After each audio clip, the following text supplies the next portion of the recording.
Shalom. Dari studio Sunderman kami menyapa Bapak Ibu Saudara-saudari sekalian. Yahoo. Kita kembali berjumpa dalam acara Suar Sunderman edisi khusus rancangan khotbah. Kali ini kita menghadirkan narasumber yang tidak asing lagi, sangat familiar dan ahli di bidangnya, yaitu Ibu Pendeta Yunelis Ndraha MTH, dosen di STT BNKP Sunderman. Yahoo Ibu. Yahoo Pak. Apa kabar Ibu? Baik Pak, puji Tuhan sehat. Puji Tuhan. Terima kasih Ibu sudah bersedia kembali untuk menjadi narasumber di edisi kali ini, Minggu 14 Desember 2025. Nats firman Tuhan yang akan dikhotbahkan pada Minggu 14 Desember 2025 terambil dari kitab Mikha pasal 7 ayat 7 sampai 13. Sebelum kita membacakannya, kita berdoa terlebih dahulu. Mari kita bersatu dalam doa. Bapa di surga, Tuhan yang kami kenal dan kami sapa di dalam nama Yesus Kristus, Juru Selamat kami yang hidup. Tak henti-hentinya kami membawa rasa syukur kami dan ucapan terima kasih kami atas kebaikan Tuhan yang tak pernah berkesudahan di dalam hidup kami. Terima kasih untuk kasih-Mu yang dahsyat luar biasa bagi kami. Terlebih kami bersyukur kalau saat ini kami boleh ada sebagaimana kami ada, terlebih dalam acara rancangan khotbah kali ini. Terima kasih untuk hamba-Mu yang telah bersedia menjadi berkat bagi kami dalam mempersiapkan rancangan khotbah dalam edisi kali ini. Berkati hamba-Mu yang akan menjadi narasumber pada hari ini. Urapi hamba-Mu biarlah apapun yang dia sampaikan boleh menjadi berkat bagi hamba-hamba Tuhan dan terlebih boleh menjadi berkat bagi setiap umat yang mendengar podcast kali ini. Saat ini kami akan membacakan firman-Mu, berkati firman-Mu ini agar menjadi rema, kekuatan bagi setiap kami yang mendengarkannya. Terpuji termuliakan nama-Mu ya Tuhan, dalam nama Yesus kami berdoa. Amin.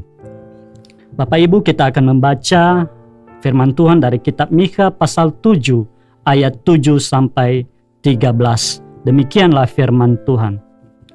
Tetapi aku ini akan menunggu-nunggu Tuhan, akan mengharapkan Allah yang menyelamatkan aku.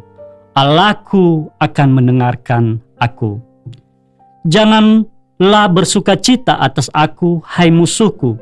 Sekalipun aku jatuh, aku akan bangun pula. Sekalipun aku duduk dalam gelap, Tuhan akan menjadi terangku.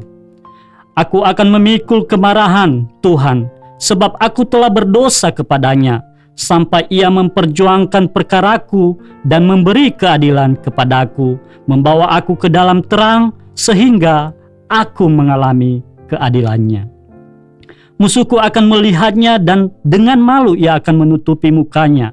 Dia yang berkata kepadaku, "Di mana Tuhan Allahmu?" Mataku akan memandangi dia, sekarang ia diinjak-injak seperti lumpur di jalan. Akan datang suatu hari bahwa pagar tembokku akan dibangun kembali. Pada hari itulah perbatasanmu akan diperluas. Pada hari itu orang akan menghadap engkau dari Asyur sampai ke Mesir, dari Mesir sampai sungai Efrat, dari laut ke laut, dari gunung ke gunung. Tetapi bumi akan menjadi tandus oleh karena penduduknya sebagai akibat perbuatan mereka. Demikian pembacaan firman Tuhan. Baik, terkait firman Tuhan ini Ibu, kira-kira dari kitab Mikha yang barusan kita baca ini, untuk mengetahui apa maksud dari firman Tuhan yang kita baca ini, kita perlu mengetahui terlebih dahulu. Kira-kira Mikha ini siapa Bu? Jadi kira-kira identitas Mikha ini mungkin perlu dijelaskan oleh Ibu kepada kita semua. Ya, baik Pak. Jadi Pak Wanto, kitab ini memang diberi nama yang sama dengan penubuatnya, yaitu Mikha. Gitu ya. Jadi Mikha itu dalam bahasa Ibraninya Mikhahayu, yang secara harafiah artinya siapakah yang seperti Tuhan. Gitu. Jadi Mikha ini digolongkan di dalam kitab nabi-nabi kecil, gitu ya. Karena isi nubuatan dari Nabi Mikha ini tergolong pendek dan tidak terlalu panjang, gitu ya. Kita tahu bahwa kitab Mikha ini hanya terdiri dari 7 pasal saja, Pak. Ya, betul. Nah, Mikha ini kalau kita membaca Mikha 1 ayat 1, dia ini berasal dari desa Moreshet Gad. Jadi ini adalah sebuah desa dan ia dikenal sebagai seorang petani yang sederhana. Ya. Nah, jadi Mikha ini dia bernubuat pada masa Raja Yotam, Ahaz dan Hizkia menurut pasal 1 ayat 1. Tetapi di situ juga kita membaca bahwa meskipun dikatakan ini adalah pada masa Raja Yotam, Ahaz dan Hizkia, ini kan raja-raja di Yehuda ini, Pak. Ya. Tetapi ini juga nubuatannya ini diperuntukkan bukan hanya untuk penduduk Yehuda atau Yerusalem, tetapi juga untuk penduduk Samaria. Nah, lalu hal yang berikutnya yang perlu kita tahu tentang Mikha ini bahwa dia ini hidup sezaman dengan nabi-nabi besar, misalnya Yesaya, itu kita bisa baca di dalam kitab Yesaya pasal 1 ayat 1 dan juga dengan Nabi Hosea. Bisa juga kita baca dalam Hosea pasal 1 ayat 1. Jadi kira-kira seperti itu identitas yang perlu kita ketahui tentang si Mikha ini. Oke, Bu, tadi saya melihat apa yang disampaikan Ibu bahwa ini Nabi Mikha ini bernubuat pada penduduk Yerusalem dan juga Samaria tadi ya. Ada beberapa raja-raja tadi dari Yehuda dan juga di Samaria. Kira-kira ada informasi lebih lanjut terkait itu nggak, Bu? Terkait nubuatan Mikha ini pada masa raja-raja itu ya, Pak. Ya. Jadi kalau kita membaca Alkitab, Pak, memang kita mendapat informasi tentang raja-raja ketika Mikha ini bernubuat, yaitu Yotam, Ahaz dan Hizkia, itu ya. Jadi ketiga raja ini menurut catatan Alkitab bahwa ada raja yang dipandang baik, tetapi ada juga raja yang dipandang berbuat jahat di mata Tuhan. Misalnya kita lihat satu-satu, Pak. Misalnya dalam 2 Raja-Raja pasal 5 ayat 34 dijelaskan tentang Raja Yotam. Nah, ternyata Yotam ini dikatakan memang dia melakukan hal yang menyenangkan hati Tuhan. Tetapi sayang, tempat-tempat penyembahan dewa tidak dimusnahkannya. Sehingga rakyat itu terus-menerus mempersembahkan korban, membakar dupa. Itu. Nah, jadi pada masa itulah Tuhan mengirim seorang raja Syria yang bernama Rezin dan juga Pekah, raja Israel, untuk menyerang Yehuda. Nah, jadi itu informasi yang sedikit yang bisa kita lihat tentang Raja Yotam ini seperti apa. Artinya bahwa dia tidak, memang dia menyenangkan hati Tuhan, tapi dia tidak hanya komit hanya kepada Tuhan saja, tetapi dia kayak pembiaran, ada yang membiarkan. Jadi dia tidak meneruskan itu kepada rakyat atau orang Israel pada saat itu. Jadi rakyat itu yang melakukan terus-menerus penyembahan berhala itu dengan membakar korban, membakar dupa itu. Sehingga itu tidak menyenangkan hati Tuhan. Iya, betul, Pak. Lalu kemudian, Pak, yang kedua itu adalah Raja Ahaz, itu ya. Kalau Ahaz kita baca di dalam kitab 2 Raja-Raja 16. Di situ dikatakan dia menggantikan rajanya yang bernama Yotam. Nah, Ahaz ini dia melakukan hal yang tidak menyenangkan hati Tuhan. Ia hidup disebut sebagai seperti raja-raja Israel. Bahkan ia mempersembahkan putranya sendiri sebagai korban kepada dewa. Lalu Ahaz mempersembahkan korban dan dupa dan membakar dupa di tempat-tempat penyembahan dewa di gunung-gunung dan di bawah pohon-pohon rindang. Jadi memang yang dilakukan si Ahaz ini terkait dengan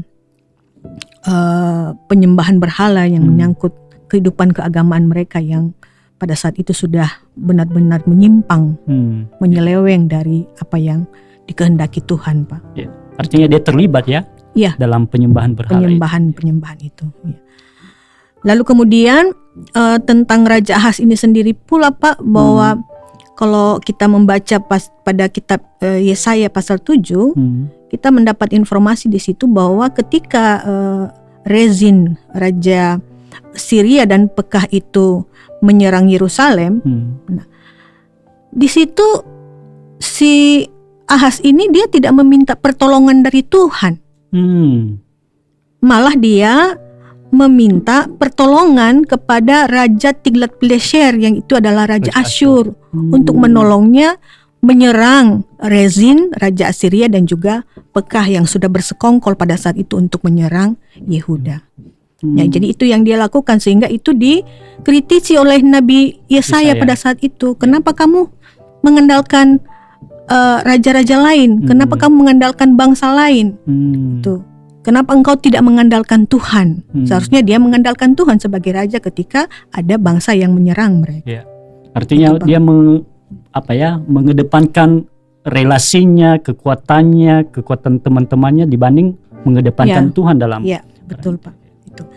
Lalu, Pak, yang terakhir mengenai Raja Hizkia, itu ya, di dalam 2 Raja-Raja 18 ayat 3 sampai 4 kita melihat bahwa di situ dikatakan Raja Hizkia ini melakukan apa yang benar di mata Tuhan, seperti yang dilakukan oleh Daud bapa leluhurnya. Jadi dia menjauhkan bukit-bukit pengorbanan dan meremukkan tugu-tugu berhala dan menebang tiang-tiang berhala dan menghancurkan ular tembaga yang dibuat oleh Musa pada saat itu. Sebab sampai pada masa itu orang Israel itu masih membakar korban bagi ular dan itu namanya itu disebut dengan Nehustan. Itu. Jadi ini tergolong pada raja yang memang melakukan hal yang baik, yang menyenangkan hati Tuhan, yang meniadakan, menghancurkan semua praktek-praktek penyembahan berhala yang dilakukan oleh orang-orang Yehuda pada saat itu. Nah, jadi memang yang dilakukan oleh misalnya tadi Pak ya, Raja Yotam dan Ahas ini terkait dengan penyembahan berhala ini bukan baru mereka lakukan pada saat mereka, tetapi pada saat kalau kita melihat sejarah Israel, sebelum mereka pun raja-raja yang lain pun sudah pernah melakukan itu. Misalnya kalau kita membaca Alkitab itu juga dilakukan oleh Raja Yoram, misalnya Raja Ahazia dan juga Atalia misalnya.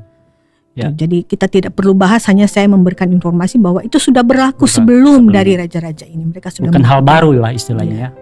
Oke. Itu terjadi di selatan. Kalau di utara? Iya Pak. Jadi kalau kita juga melihat tadi saya katakan bahwa dia ini kan bernubuat bukan hanya di selatan saja ya Pak, di Yehuda, tetapi juga di utara. Nah kalau kita membaca Alkitab, kita menemukan bahwa raja-raja di utara ini berbeda dengan raja-raja di Yehuda Pak. Rata-rata semua raja-raja di utara ini dikatakan raja-raja yang berbuat yang jahat di mata Tuhan. Semua itu raja-raja di utara. Mereka melakukan hal-hal yang jahat di mata Tuhan. Misalnya saya ambil contoh Yerobeam. Yerobeam kalau kita baca dicatat di 1 Raja-Raja 15 ayat 30, itu dikatakan bahwa oleh karena dosa-dosa yang dilakukan Yerobeam yang mengakibatkan orang Israel berdosa pula, oleh sebab sakit hati yang ditimbulkannya pada Tuhan Raja Israel. Nah jadi raja-raja itu memang melakukan hal yang tidak baik, yang jahat di mata Tuhan. Nah demikian juga dengan raja-raja lain seperti Zimri, Omri, Ahab, dan raja-raja lain di utara. Nah itu Pak, jadi itu kondisi dari raja-raja atau yang terjadi di wilayah utara Pak. Nah kalau kita mensejajarkan, kalau tadi di Yehuda, Mikha bernubuat pada masa Yotam, Ahaz dan Hizkia. Yeah. Dan kalau kita sejajarkan waktu itu, gitu ya, maka yang memerintah atau yang menjadi raja di utara itu adalah Raja Pekah dan Raja Hosea. Nah, Raja Pekah dan Raja Hosea juga termasuk raja yang berbuat jahat di mata Tuhan. Dalam 2 Raja-Raja 15 ayat 25 kita bisa membaca di situ dikatakan bahwa Pekah itu mengadakan persepakatan melawan dan membunuh Raja Pekahia. Dan akhirnya dia menjadi raja atas Israel. Gitu. Nah, demikian juga dengan Hosea. Dalam 2 Raja-Raja 15 ayat 30 diceritakan bahwa Hosea itu juga mengadakan persepakatan melawan dan membunuh Raja Pekah. Sehingga akhirnya dia menjadi raja. Jadi di masa kedua raja inilah pada akhirnya mereka diserang oleh Asyur dan kemudian mereka jatuh ke dalam pembuangan dan dibawa ke pembuangan di Asyur. Orang-orang wilayah Israel Utara. Seperti itu yang terjadi Pak pada masa raja-raja itu. Oke, baik, terima kasih Bu. Jadi kita sudah punya gambaran ya tadi siapa itu Mikha dan dia bernubuat di masa siapa saja. Jadi sekarang kita mungkin beralih Bu ya. Tadi kita mendengar bahwa kitab Mikha ini sebenarnya hanya sedikit ya, terdiri dari 7 pasal. Kira-kira bagaimana struktur dari kitab Mikha ini sendiri Bu? Bisa Ibu jelaskan ke kita? Iya Pak. Jadi bagi saya Pak ada hal yang menarik dari struktur atau susunan dari kitab Mikha ini yang diredakturkan atau yang disunting oleh para penyunting pada saat itu, ya.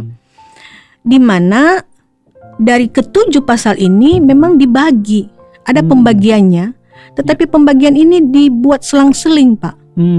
Di satu bagian itu disampaikan pemberitaan tentang hukuman. Tetapi setelah itu dibarengi lagi, disusul lagi dengan pemberitaan tentang harapan. Nah, jadi kalau waktu saya membuat ini saya berpikir bahwa memang dalam kitab Mikha ini tidak selamanya pemberitaan tentang hukuman itu dikumandangkan. Tetapi di balik penghukuman itu, Tuhan itu selalu menunjukkan kasih setianya kepada umatnya. Bahwa oleh para nabi selalu mengumandangkan tentang pengharapan. Itu. Jadi kalau saya mencatat di sini bahwa yang 7 pasal itu dibagi dalam 3 bagian. Bagian yang pertama yaitu pasal 1 sampai dengan pasal 2. Di pasal 1 sampai dengan pasal 2 ayat 11, di situ diberitakan tentang hukuman. Tetapi di pasal 2 ayat 12 sampai 13 itu diberitakan tentang harapan. Lalu kemudian di bagian kedua berikutnya pasal 3 sampai pasal 5. Ini ulasan tentang hukuman, kesusahan dan juga harapan. Itu dituliskan secara silih berganti. Hukuman, kesusahan, tetapi kemudian harapan. Dan pada bagian ketiga itu pada pasal 6 sampai dengan pasal 7, di mana di pasal 6 sampai dengan pasal 7 ayat 7 itu pemberitaan tentang hukuman, dan di pasal 7 ayat 8 sampai 20 itu pemberitaan tentang harapan. Artinya bahwa bagian yang kita baca firman Tuhan hari ini masuk pada pemberitaan tentang harapan ya di bagian ketiga. Betul Pak. Oke Bu, jadi kira-kira dari apa yang disampaikan oleh Nabi Mikha ini sesuai dengan struktur yang sudah Ibu sampaikan tadi, kira-kira apa saja isi nubuat dari yang disampaikan Mikha ini dan kenapa sih Mikha ini bernubuat seperti itu? Iya. Nah jadi Pak, tadi sudah saya sampaikannya bahwa yang dikumandangkan oleh si Nabi Mikha ini ada dua pokok penting. Di satu sisi dia menyampaikan tentang hukuman dan di sisi lain dia menyampaikan tentang harapan itu. Nah, yang pertama kalau kita lihat pemberitaan tentang hukuman. Gitu. Jadi ada banyak teks di dalam kitab Mikha ini yang bicara tentang hukuman. Misalnya pasal 1 ayat 5 sampai 16. Itu secara jelas disampaikan apa hukuman yang menimpa Yehuda dan Samaria. Karena tadi di atas saya sudah sampaikan kan Pak bahwa ini diperuntukkan bagi Yehuda dan Samaria. Mereka ini atau kedua wilayah ini dituduh sebagai sumber pencemaran yang telah menodai bangsa itu. Di ayat 5 sampai 9 dijelaskan hukuman yang akan menimpa Samaria. Dan di ayat 10 sampai 16 itu dijelaskan tentang hukuman yang akan menimpa Yehuda. Itu. Lalu hukuman yang lainnya misalnya di pasal 2 ayat 5 kita menemukan di situ hardikan keras yang dilakukan terhadap tuan tanah di Yerusalem. Itu. Tanah-tanah mereka itu akan dirampas. Dan di situ dikatakan mereka diusir dari tanah mereka sendiri. Gitu ya. Dalam pasal 2 ayat 5 dinubuatkan bahwa tanah-tanah itu akan kembali dibagi menurut sistem kesukuan Israel kuno. Nah, kemungkinan ini memang disebabkan karena para tuan-tuan tanah ini mereka mengambil hak kepemilikan dari umat Israel itu sendiri. Itu ya. Mereka mengambil hak kepemilikan itu dan mereka gunakan untuk kepentingan diri mereka sendiri. Itu. Egois. Iya. Jadi mereka mengambil itu. Apalagi mereka ini adalah orang-orang yang kaya yang punya uang. Jadi yang mereka korbankan ini adalah orang-orang yang miskin. Itu. Nah, itu Pak contohnya. Lalu kemudian kita temukan juga hukuman yang lain di pasal 3 ayat 1 sampai 4 ini diperuntukkan kepada pemimpin-pemimpin. Pemimpin-pemimpin itu dikatakan tidak lagi mempertahankan perjanjian Allah, malah mengganas dan memeras golongan petani kecil yang nasibnya hanya diperhatikan oleh beberapa orang nabi. Nah, jadi sasaran atau korban dari kekuasaan pemimpin pada saat itu adalah rakyat kecil. Gitu. Lalu kemudian di pasal 3 ayat 5 sampai 7 merupakan kecaman pedas kepada para nabi yang menipu rakyat pada saat itu. Nah, itu mereka ini disebut sebagai nabi-nabi palsu, gitu ya. Jadi nabi-nabi palsu ini kalau mereka diberikan dengan imbalan cukup, maka mereka memberitakan nubuatan tentang kedamaian, hal-hal yang baik. Tetapi kalau mereka tidak dibayar dengan imbalan yang cukup, mereka itu menubuatkan tentang ancaman hukuman dari Tuhan. Nah, itu yang disampaikan oleh nabi-nabi palsu. Sesuai request ya. Nah, jadi Pak, sebagai hukuman atas penyelewengan itu, maka Mikha menubuatkan bahwa kota Yerusalem sendiri akan hancur. Bait Allah atau bait suci itu akan tinggal puing-puing. Ini bisa kita baca pada pasal 3 ayat 9 sampai 12. Jadi kira-kira seperti itu Pak isi nubuatan dari kitab Mikha ini yang berbicara tentang hukuman dari Allah.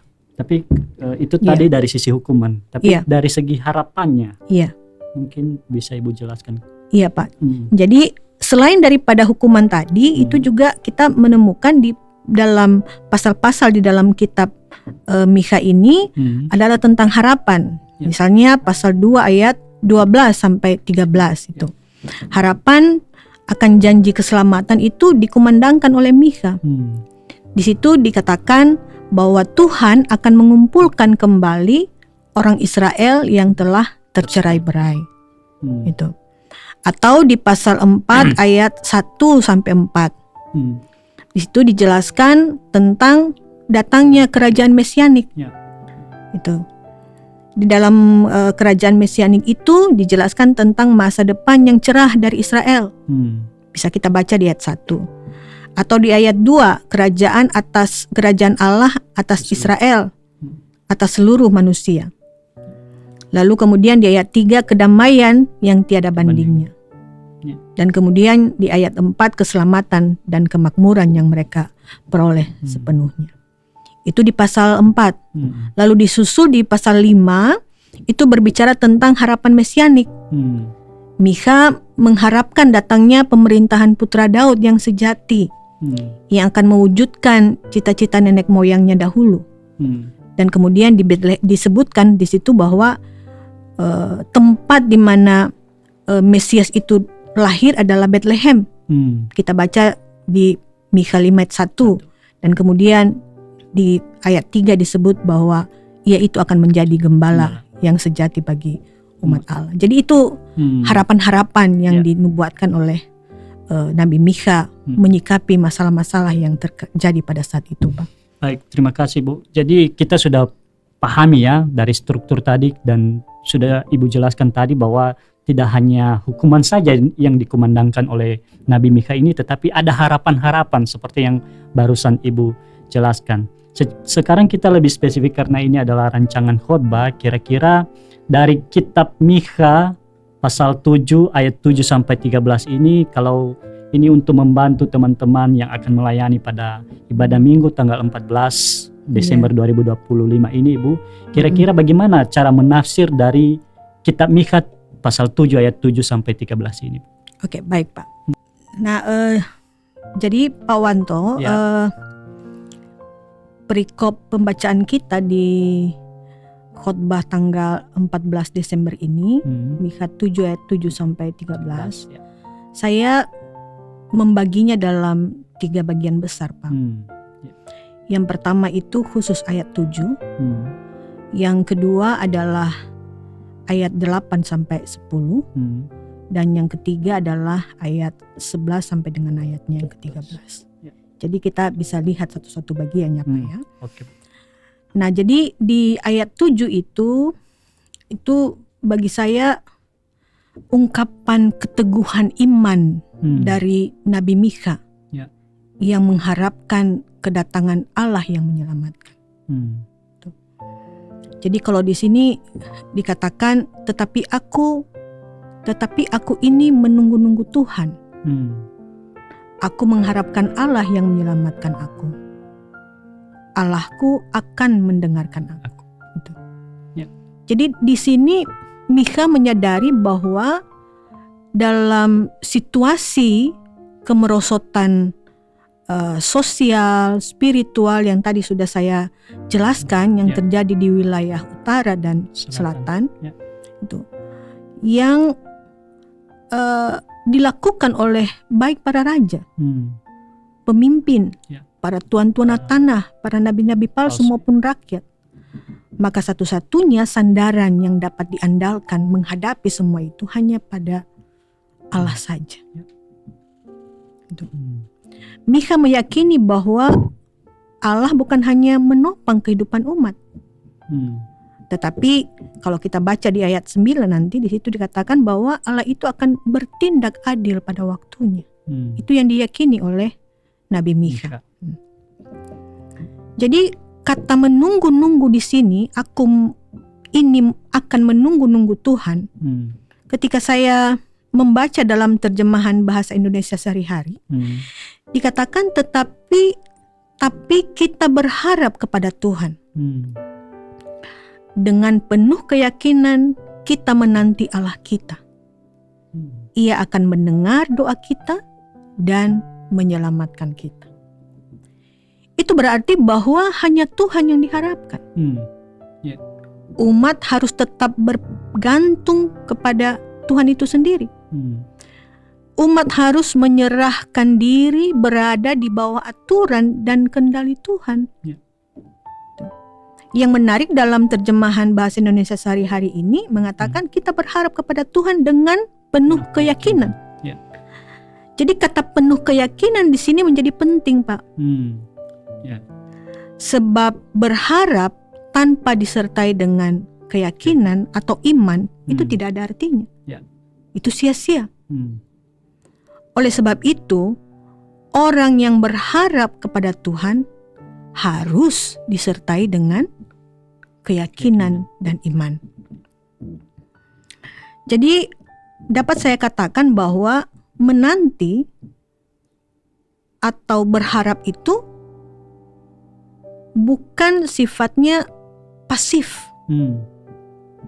tetapi harus aktif. Keaktifannya itu ada kepada keyakinan atau iman dalam pengharapan itu. Kenapa? Karena hanya Allah yang akan mendengar doa dan menyelamatkan. Itu yang bagian yang pertama, Pak, yang berbicara bagaimana dia benar-benar memiliki keyakinan, keteguhan iman itu kepada Tuhan. Yang bagian kedua itu adalah di ayat 8 sampai ayatnya yang ke-10. Di ayat ini kita menemukan bagaimana Mikha menyampaikan kedaulatan Allah atas bangsa-bangsa dan bagaimana Allah melindungi umat yang setia. Itu. Di ketiga ayat ini, Pak, di ayat 8, 9, dan 10 itu diperuntukkan bagi musuh-musuh Israel. Kalau di ayat 8 dikatakan, janganlah bersukacita atas aku, hai musuhku. Itu. Lalu kemudian disusul dengan kalimat yang mengatakan, sekalipun aku jatuh, aku akan bangun pula. Sekalipun aku duduk dalam gelap, Tuhan akan menjadi terangku. Jadi si Nabi Mikha ini hendak mengatakan bahwa sekalipun sekarang mereka kalah, tetapi nanti mereka menang. Sekalipun sekarang mereka menderita, tetapi nanti mereka dibebaskan. Kalau sekarang mereka hidup susah, nanti mereka akan bahagia. Jadi ada waktunya, ada saatnya. Nah, disinilah Mikha itu menyampaikan bagaimana keadilan Tuhan itu. Di ayat 9 dikatakan, aku akan memikul kemarahan Tuhan, sebab aku telah berdosa kepadanya sampai ia memperjuangkan perkaraku dan memberi keadilan kepadaku, membawa aku ke dalam terang sehingga aku mengalami keadilannya. Nah, jadi walaupun dia merasa bahwa sekarang mereka sedang ada di dalam hukuman, tetapi nanti ada waktunya Tuhan membebaskan mereka dari hukuman itu. Tuhan itu akan bertindak adil. Ada saatnya mereka dibela, ada saatnya mereka diberikan keadilan oleh Tuhan.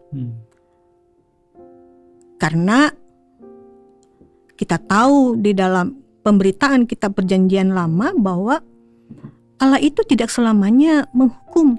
Allah itu tidak selamanya memendam. Tetapi sifat Allah yang hakiki itulah adalah Allah yang penuh dengan kasih setia. Dan itu juga yang disampaikan oleh Nabi Mikha ini di dalam pasal 7 ayat 18 sampai 19. Siapakah Allah seperti engkau yang mengampuni dosa dan yang memaafkan pengelanggaran dari sisa-sisa miliknya sendiri, yang tidak bertahan dalam murkanya untuk seterusnya, melainkan berkenan kepada kasih setia. Biarlah ia kembali menyayangi kita, menghapuskan kesalahan-kesalahan kita, dan melemparkan segala dosa kita ke dalam tubir laut. Jadi tidak selamanya mereka akan mengalami hukuman itu. Itu yang diyakini, yang diimani oleh Nabi Mikha. Ada saatnya mereka akan diberikan keadilan oleh Tuhan. Musuh-musuh mereka itu akan diadili oleh Tuhan. Dan di ayat 10 memperlihatkan bahwa keadilan Allah itu akan tampak ketika mereka melihat bahwa bagaimana pihak yang menghina dan menentang Yahweh itu. Disebutkan di ayat 10 bahwa mereka akan diinjak-injak seperti lumpur di jalan. Ini merupakan simbol kehinaan total dari musuh-musuh mereka, Pak. Ya. Kekalahan dari mereka yang menolak Allah itu sendiri. Ya. Nah, jadi itu kira-kira penjelasan terkait dengan ayat 8 dan sampai 10. Ya. Dan yang terakhir di ayat 11 sampai ayat 13 itu kita melihat bagaimana Allah melakukan pemulihan serta perluasan kerajaan Allah itu sendiri. Ya. Jadi di ayat 11 dan 12 itu memuat gambaran pemulihan umat Allah. Ya. Di situ dikatakan bahwa pagar tembokmu akan dibangun kembali. Ya. Ini melambangkan pembangunan bangsa dan pemulihan tatanan komunitas umat Allah. Itu jadi di situ letak pemulihannya. Lalu kemudian di ayat 13 Mikha menegaskan tentang dimensi penghukuman itu sendiri, di mana setelah masa pengumpulan umat yang bertobat akan terjadi kehancuran bagi bangsa-bangsa yang menolak Allah. Itu yang disampaikan di ayat 13. Nah, jadi poin yang hendak disampaikan di ayat 11 sampai ayat 12 ini, Pak, adalah kita bisa melihatnya dari sudut pandang eskatologis.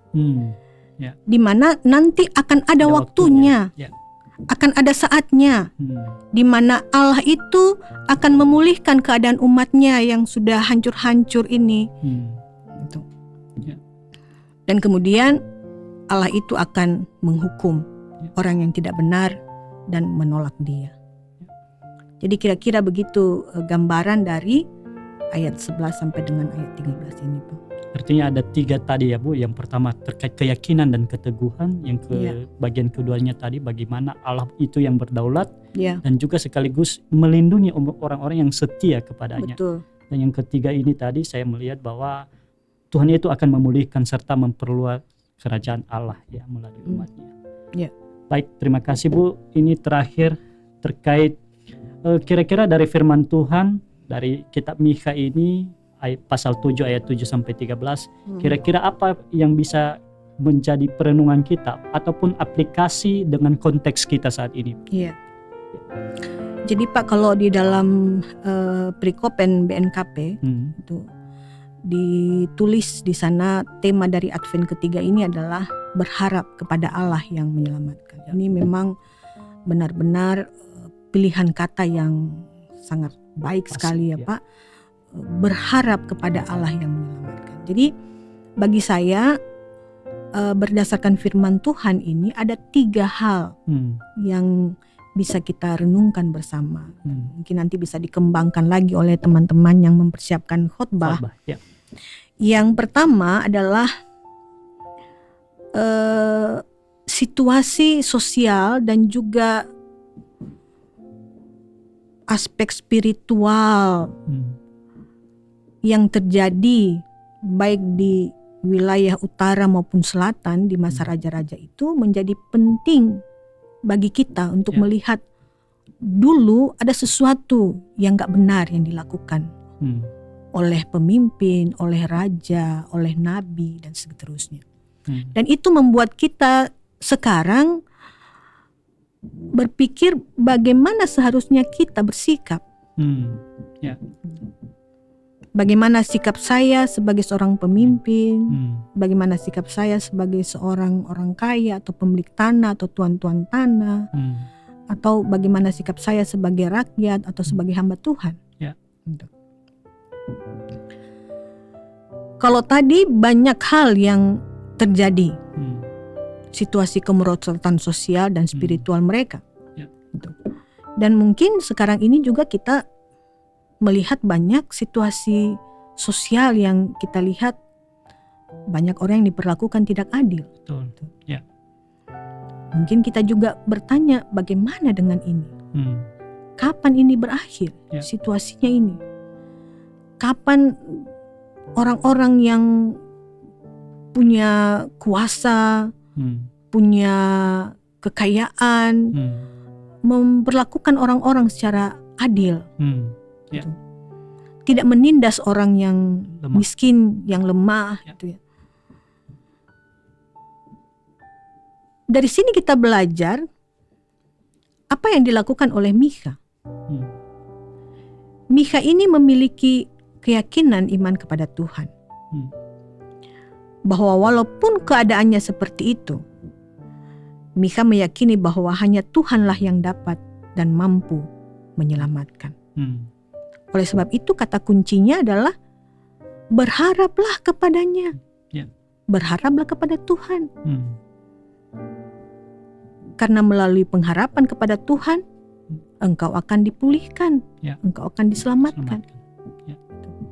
Dan seperti yang saya katakan tadi, bahwa pengharapan bukan hanya sekedar berharap, tetapi harus disertai dengan iman, keyakinan yang teguh, yang sungguh-sungguh kepada Allah itu sendiri.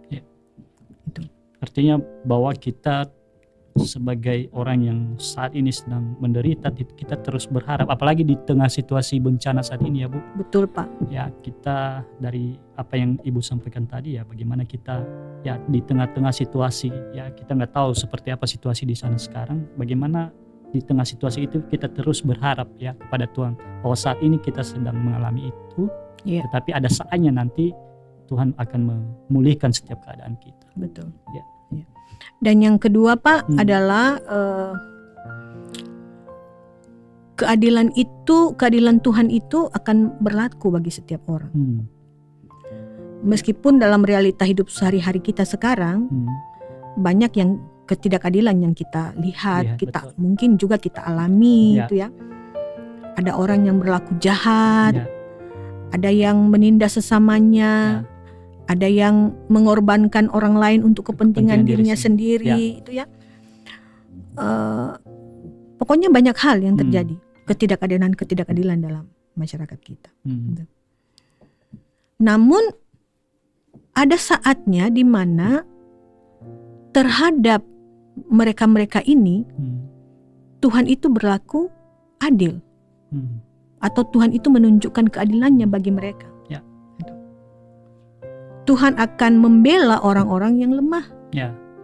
Tuhan akan membela orang-orang yang menjadi korban dari ketidakadilan itu. Itu adalah waktunya Tuhan. Jadi Tuhan akan bertindak itu pada waktunya Tuhan. Itu Pak. Lalu yang ketiga Pak adalah karena kita sekarang ada pada masa-masa Advent ya Pak, masa-masa penantian. Untuk menanti kedatangan Mesias kembali, ya melalui firman Tuhan ini kita diajak, kita diingatkan untuk tetap beriman kepada janji penyertaannya, sehingga kita hanya mengandalkan Dia dalam keadaan apapun, dalam situasi apapun, separah atau sesulit apapun. Mesias yang adalah Kristus yang kita nantikan, yang kita tunggu-tunggu itu akan datang. Dia pasti datang untuk menyelamatkan kita. Oleh sebab itu marilah kita menanti dalam iman sampai Ia datang kembali. Itu pesan saya Pak, melalui itu yang bisa kita renungkan bersama Pak. Baik, terima kasih Ibu. Jadi demikian pertemuan kita dalam edisi kali ini. Sekali lagi kami mengucapkan terima kasih banyak kepada Ibu Pendeta Yunelisindra MTH. Sama-sama. Terima kasih sudah berbagi dan menjadi berkat dalam edisi Suara Sundarman kali ini dalam rancangan khotbah. Untuk itu dari Studio Sundarman kami mengucapkan selamat merayakan Advent ketiga, dan untuk mendukung kami selalu mengingatkan Bapak Ibu yang menonton podcast ini, jangan lupa channel kami STTBNKP Sundarman di subscribe, dan jangan lupa setiap konten-kontennya like, komen, dan jangan lupa share kepada saudara-saudara yang lain sehingga konten-konten kami bisa berguna dan menjadi berkat bagi kita semua. Demikian saja kami sapa kita semua. Shalom.